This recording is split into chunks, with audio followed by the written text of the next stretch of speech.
안녕하세요. 저희는 복대교회 청년부에서 신앙생활을 하고 있는 남김은, 이찬미입니다. 다들 코로나19로 많이 힘드시죠? 저희는 지금 복대교회 앞에 나와 있습니다. 우리 교회도 벌써 7주 동안 사역을 온라인으로 진행하고 있죠. 모든 성도님들이 가정과 직장에서 영상을 통해 말씀도 듣고 예배도 드리면서 이 사태가 빨리 종식되기를 기도하고 있는데요. 찬미자매님은 영상으로 예배 드리니까 어떠셨어요? 빨리 교회 와서 함께 예배드리고 싶어요. 저도 그래요. 우리 모두의 마음이 똑같을 것 같은데요. 그래서 오늘은 우리 모두가 사랑하는 담임 목사님을 찾아뵙고 앞으로 우리가 어떻게 신앙생활을 이어가는 것이 좋을지 여쭤보려고 해요. 여러분도 궁금하시죠? 저희들을 따라 교회 안으로 들어가 볼까요? 문이 잠긴 것 같아요. 이곳에 연락을 해봐야 될 것 같아요. 제가 전화 한번 해볼게요. 여보세요? 사장님, 오늘 저희가 담임선생님 뵈러 왔는데 그 문이 잠겨있어요. 네, 기다릴게요. 네, 옛날에 감기 걸리셔서 들어왔어요. 손세가 네, 드시고 감염력의 기록 부탁드립니다.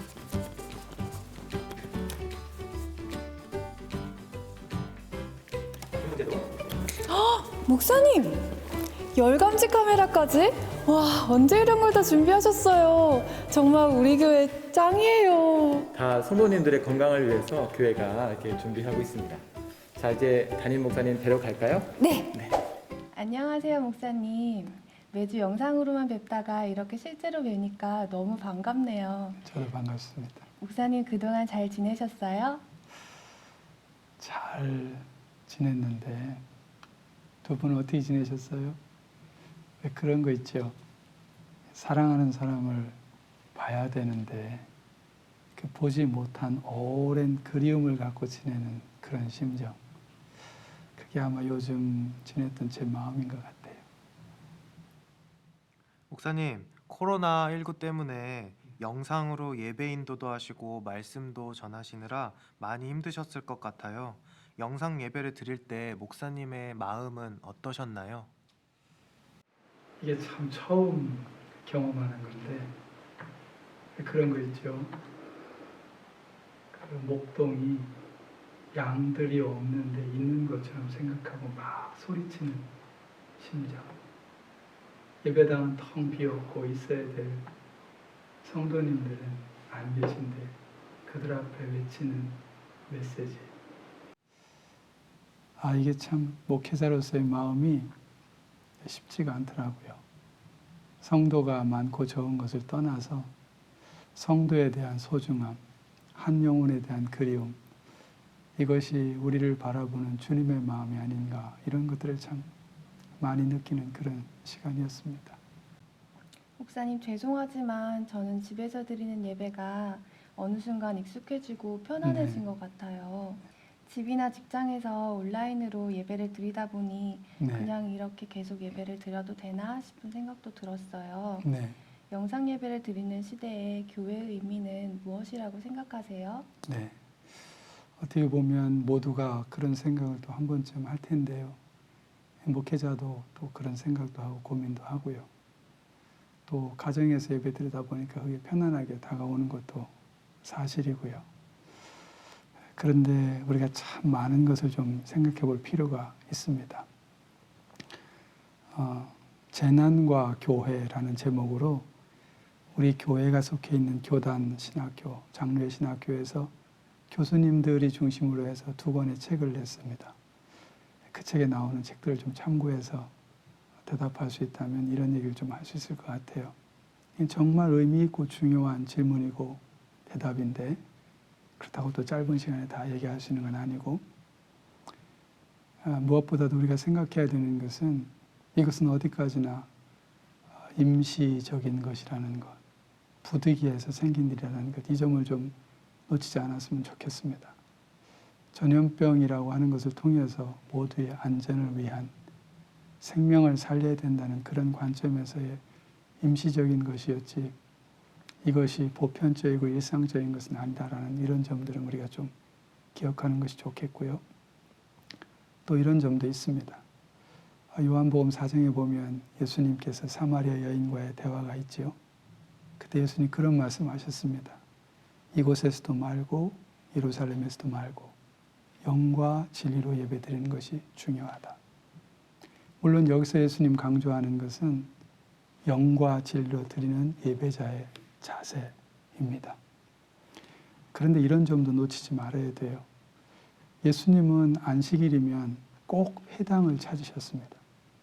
그리고 거기에 모여있는 무리들, 그 공동체 속에서 하나님의 말씀을 가르치셨습니다.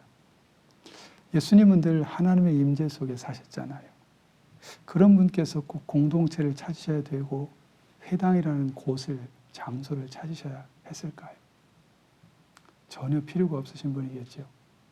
근데 그럼에도 불구하고 예수님이 그렇게 하셨다는 것은 주님은 공동체로 모여서 예배하는 것, 그 장소 또한 소홀히 하지 않고 계셨다라고 하는 것을 말해주는 것이죠. 또 이런 것도 있죠.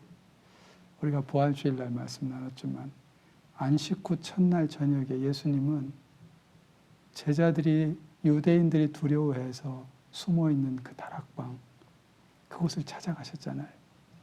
그리고 거기서 부활절 저녁 첫 예배를 드렸는데 그것이 곧 예루살렘 교회, 초대교회의 출발점이 되고 있잖아요. 그리고 오순절날 오신 성령님은 그렇게 시작된 예루살렘 교회를 더 분명하게 하시고, 그리고 성령 하나님의 인도하심을 쫓아서 안디옥에도 또 제자들을 통해서 교회가 계속해서 서가지 않습니까? 이런 것을 보면 교회 공동체로 모여서 드리는 예배의 출발점은 부활하신 예수님, 그리고 성령님에 의해서 지속되어졌고 오늘 우리에게까지 왔다라는 것을 알 수가 있는 것이죠. 결국 우리는 두 가지를 놓쳐서는 안 된다는 거예요. 영과 진리로 예배드리는 예배자의 자세도, 또 교회 공동체가 모여서 드리는 공동체로서의 예배와 그 곳, 이것도 놓쳐서는 안 되는 겁니다. 이런 점도 한번 생각해 볼 수가 있어요. 가정에서 예배 드리면서 어딘가 모르게 주일날 교회 와서 예배 드리는 거하고 좀 다른 점 느끼지 않았어요? 뭔가 모르게 부족함이 있었죠. 그게 왜 그럴까요? 우리는 여기서 한 가지 좀 더 생각해 볼 필요가 있는 게 있는데 이런 겁니다. 가정이라고 하는 곳은 아무리 모든 것이 잘 갖추어져 있다 할지라도 그건 개인적인 공간입니다. 나의 개인적. 그리고 어딘가 모르게 내가 마음대로 할 수 있는 그런 공간이지 않습니까? 그런 의미에서의 가정의 편안함이 있는데 교회 공동체는 좀 다릅니다. 교회 공동체는 하나님을 거룩하게 예배하기 위해서 구별되어 드려진 그런 곳이잖아요. 크든 작든 그런 건 상관이 없습니다. 교회라고 하는 공동체가 갖는 의미는 하나님을 예배하기 위해서 거룩하게 구별되어진 곳. 그렇기 때문에 교회 공동체가 세상 한복판에 있어도 교회 공동체로 들어오면 우리는 세상에서 하나님을 거룩하게 예배하기 위해서 구별된 곳으로 우리를 옮겨놓게 되는 거죠. 그리고 거기에서 계속되는 하나님의 임재를 사모하고 느끼면서 예배하는 거죠.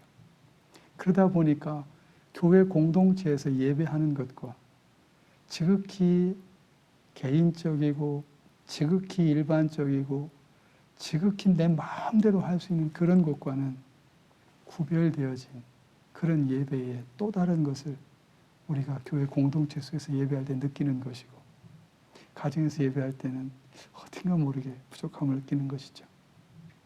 이제 이런 점들을 우리가 쭉 짚어보다 보면, 물론 저도 주일날 예배당에서도 예배드리고 가정에서도 예배드리지만 저도 솔직히 똑같은 걸 느껴요. 이건 예배당에서 예배하는 것이 오래되기 때문에 단순한 습관에서만 오는 게 아니라 방금 전에 말씀드렸던 그런 의미도 있습니다. 그래서 우리가 생각해야 될 것은 영과 진리라고 하는 예배의 자세. 그런가 하면 공동체로 모여서 예배하는 이 공동체의 예배, 예배당에서의 예배, 이것도 반드시 우리가 회복해야 될 것. 이게 참 중요하다는 거죠. 이게 중요하지 않다면 예수님이 안식 후 첫날 저녁에 그 공동체에 찾아가셨을까? 그냥 1대1로 만나시지. 오순절날 성령님이 오셔서 역사하시고 이끌어가셨던 것이 공동체일 이유는 없었지 않습니까? 그렇게 하신 것은 공동체로서의 예배의 중요성을 우리에게 일깨워주는 것 충분하다고 생각해요. 이런 점들을 좀 생각한다면 우리가 폭넓은 관점에서 좀 볼 수 있지 않을까요? 중요한 건 영과 진리도 붙들어야 되고 공동체로 모여서 예배하는 예배 공동체도 반드시 회복되어져야 된다는 것. 이건 놓치지 않았으면 좋겠습니다. 대답이 됐나 모르겠어요. 네. 목사님 말씀 들으니까 공동체 예배에 대한 네. 제가 잊고 있었던 부분을 다시 한번 상기시켜 주셔서 정말 너무 소중한 시간이 되고 있습니다. 네, 다음 질문을 드리고 싶은데요. 네. 목사님 지난주에 정세균 국무총리께서 사회적 거리두기를 5월 5일까지 연장하되 종교와 실내 체육시설, 네. 학원 등 일부 제한을 완화하는 것으로 발표를 했는데요. 네. 이제는 교회에서도 예배를 드릴 수 있는 건가요? 물론입니다. 그 정부에서 그렇게 발표하고 사회적 거리두기를 완화했다는 것은 그만큼 교회에서도 예배 드리는 것에 대해서 안전하다라는 것을 인정해 줬기 때문에 물론 당연하죠. 목사님, 많은 성도님들이 궁금해하실 것 같은데요. 네. 우리 교회는 방역 당국이 원하는 지침을 어느 정도 준수하고 있는지 소개해 네. 주실 수 있나요? 그렇죠. 궁금하죠. 우선은 그 얘기를 하기에 앞서서 그래도 이번 전염병으로 인해서 정말 많은 분들이 애쓰고 수고했는데 한 생명을 그 위기 속에서 어려움 속에서 지켜가기 위해서 수고한 모든 분들께 저도 개인적으로 좀 감사하고 싶은 마음이 있고요. 또 쉽지 않지만 사회적 거리두기에 함께한 우리 성도님들 생각하면서도 감사한 마음이 있습니다. 우선 그 마음을 좀 전하고 싶은 마음이 있고요. 우리 교회는 우리 형제 자매도 보셨다시피 정부에서 권면하고 있는 그런 방역 지침을 철저히 준수하고 있습니다. 우리가 지난주 예배의 어떤 모습들을 우리가 이제 보시게 되겠지만 그런 걸 보더라도 우리 교회가 어떻게 준수하고 있는가를 볼 수가 있고요. 또 지난주도 그렇고 시 당국에서 교회를 나와봤어요. 제대로 하고 있는가. 근데 그분들이 한 말은 아이고 이렇게까지 완전하게 지킨다면 무슨 문제가 있을까. 아주 흡족한 모습을 하고 돌아갔습니다. 그러니까 성도님들이 교회 오셔서 예배하는 데 있어서 전염병의 문제를 인해서 불안하지 않도록 교회는 철저히 준비하고 있다고 하는 것을 분명히 말씀드릴 수가 있습니다. 걱정하지 마시고 오셔서 편안한 마음으로 예배하셔도 괜찮을 것 같습니다. 목사님, 한 가지 더 질문 드릴 게 있는데요. 길어지는 코로나19 사태를 보면서 우리 젊은이들은 또 다른 절망을 경험하게 되고 네. 있는 것 같아요. 네. 끝이 보이지 않는 터널 같은 곳에서 신앙인으로 어떤 자세를 가져야 할까요? 그게 이제 목사로서의 또 하나의 고민이고 숙제이고 속상함이고 가슴 아픔이죠. 보이지 않는 어떤 깊은 또 하나의 기도 제목이기도 한데요. 무슨 정답을 말하기에 앞서서 저는 그런 얘기를 하고 싶어요. 우선 오늘 젊은이들이 취해 있는 그 상황이 막 파도치는 바다에 떠 있는 하나의 조각배 같은 인상. 그런 파도치는 바다에 떠 있는 한 배의 선장. 그 배가 우리 젊은이들의 모습이 아닐까. 이런 생각을 사실 지을 길이 없습니다. 물론 인생을 살다 보면 젊은 날에 그런 것도 필요하긴 하지만 근데 너무 힘들어요, 지금.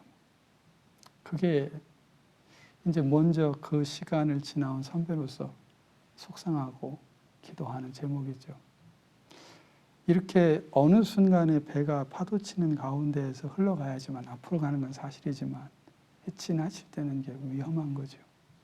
이럴 때에는 그 배가 조금은 안정성을 갖기 위해서 닻을 내릴 수 있는 게 중요해요. 그러니까 지금 이 시대 우리 젊은이들에게는 조금은 배가 안정성을 갖기 위해서 안전한 곳에 닻을 내릴 수 있다면 그 닻을 내릴 수 있는 장소를 찾는 것이 지금은 필요한 시점이라고 봐요. 그러면 어떤 곳에 닻을 내려야지만 우리 젊은이들이라고 하는 인생의 배가 조금은 안정을 찾을 수 있을까? 제 생각은 이런 거죠. 오랜 시간 속에서 시험을 견뎌내온 그런 안전한 바위가 있다면, 수많은 변화와 시련과 갈등 속에서 견뎌내온 그런 안전한 바위가 있다면, 그런 곳이야말로 우리 젊은이들이 탄 인생의 배를 그래도 안전하게 잘 갈 수 있도록 잡아줄 수 있는, 닻을 내릴 수 있는 곳이 되지 않겠어요? 근데 한번 생각해 보세요. 오랜 시간을 거치면서 견뎌온 안전한 내 닻을 내릴 수 있는 바위가 있다면, 수많은 시련과 변화 속에서라도 견뎌내온 내 닻을 내릴 수 있는 바위가 있다면 그게 뭐겠어요? 이 세상에서 찾는다는 건 어렵겠죠. 그게 이제 진리인 것이죠. 진리는 하나님을 알아가는 지식이라는 말도 되지만 또 하나는 우리에게 주신 변함없는 하나님의 말씀이죠. 하나님의 말씀만큼 수많은 세월과 시간과 변화와 풍파 속에서 견뎌온, 검증되어진 단단한 바위가 있을까요? 저는 그래서 진리이신 하나님의 말씀, 세월과 시간과 수많은 상황과 여건 속에서 견디어 생명처럼 우뚝 서 있는 이 바위에 의해 우리 젊은이들이 잠시나마 안전에 닻을 내릴 수 있는 곳에 함께하고 싶어요. 느리라고 말하지 말고 그냥 같이 뛰어들어가서 같이 찾고 같이 그곳에 닻을 내리는 그런 일을 전 여러분과 함께하고 싶습니다. 같이 해보십시다. 네, 너무 위로가 되는 말씀 감사합니다. 네. 목사님이랑 이런 시간을 가질 수 있어서 너무 좋습니다. 감사하고요. 저도 너무 감사하고 좋으네요. 네, 많은 사람들이 코로나 이전과 이후의 사회가 네. 많이 달라질 것이라고 예측하는데 목사님이 생각하시는 교회의 모습은 어떻게 달라질 것이라고 전망하시나요? 예, 물론 많이 달라질 겁니다. 아니, 달라져야 합니다. 달라진다는 것은 지금까지 우리가 뭔가를 잘못해왔다 이런 것을 전제로 하는 것이 아니라 예측할 수 없는 이런 일들을 경험할 때에는 우리가 그동안 보지 못했던 것을 보게 돼 있어요. 그렇기 때문에 달라져야 되는 것이고 우리의 시선의 폭이 넓어져야 되는 그런 관점에서는 당연히 달라져야 됩니다. 그런데 구체적으로 어떤 부분이 달라질까? 이런 점 물론 우리가 많이 지금 생각하고 있고 저도 염두에 두고 있는 게 있는데 그런 것이 있을 거예요. 우선은 교회론, 교회를 바라보는 관점이 많이 바뀔 거예요. 모이는 교회 공동체로서의 교회, 그런가 하면 흩어진 성도로서의 내가 교회로서의 흩어진 교회로서의 책임과 역할, 이런 것들이 많이 달라질 겁니다. 그래서 그런 문구 보셨어요? 우리 교회 붙어 있었는데 예배당의 문은 닫혀도 교회의 문은 닫히지 않습니다. 이건 이제 한 개인으로서의 교회에 관한 부분이겠죠. 그런가 하면 예배를 바라보는 시선도 많이 달라질 겁니다. 이건 벌써부터 신학자들도 그렇고 목회자들도 그렇고 성도도 그렇고 많이 고민하고 있는 것이고, 그리고 이제 제가 좀 생각하는 게 있어요. 그건 뭐냐면 이런 거예요. 마태복음 22장에 보면 율법사가 예수님께 묻죠. 가장 큰 계명이 뭐냐고. 그때 예수님 그렇게 말씀하셨어요. 첫 번째 계명은 하나님 사랑하는 것. 두 번째 계명은 그와 같으니, 즉 첫 번째와 같으니 내 몸과 같이 이웃을 사랑하는 것. 이것이 가장 큰 계명이라고 했습니다.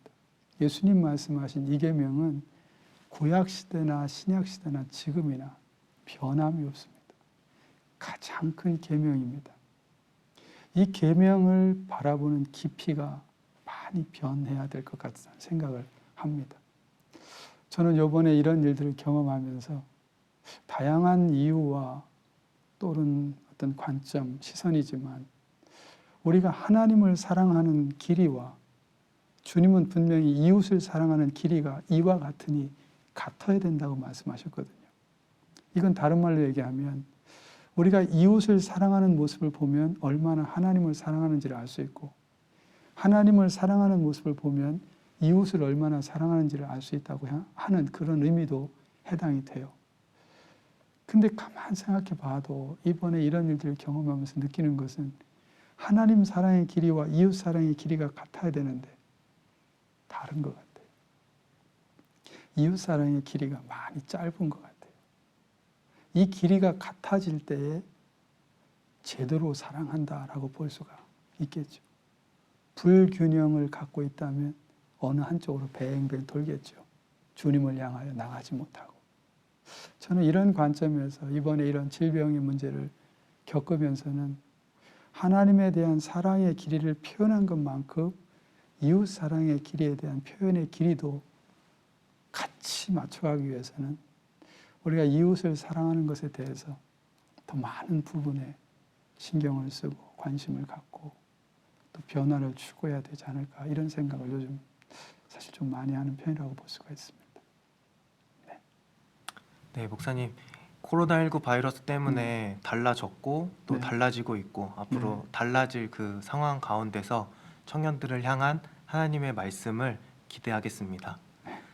네, 목사님 어려운 시간 내주셔서 너무 감사합니다. 네. 이런 대화를 통해 궁금했던 점들이 많이 해소되었습니다. 이 고맙습니다. 영상을 보시는 성도님들도 그러실 것 같아요.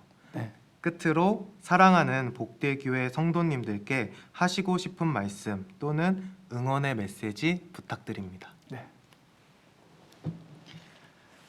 사랑하는 성도 여러분, 바울이 로마서 8장 31절 이하에서 그런 말씀을 하셨죠. 하나님이 우리를 위하시면 누가 우리를 대적하리요.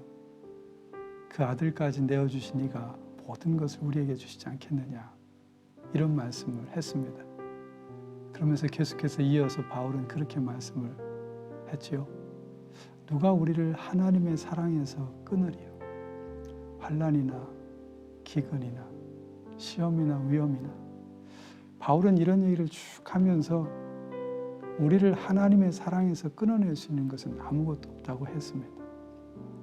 결국 하나님의 사랑만큼 강한 것은 없다는 것이죠.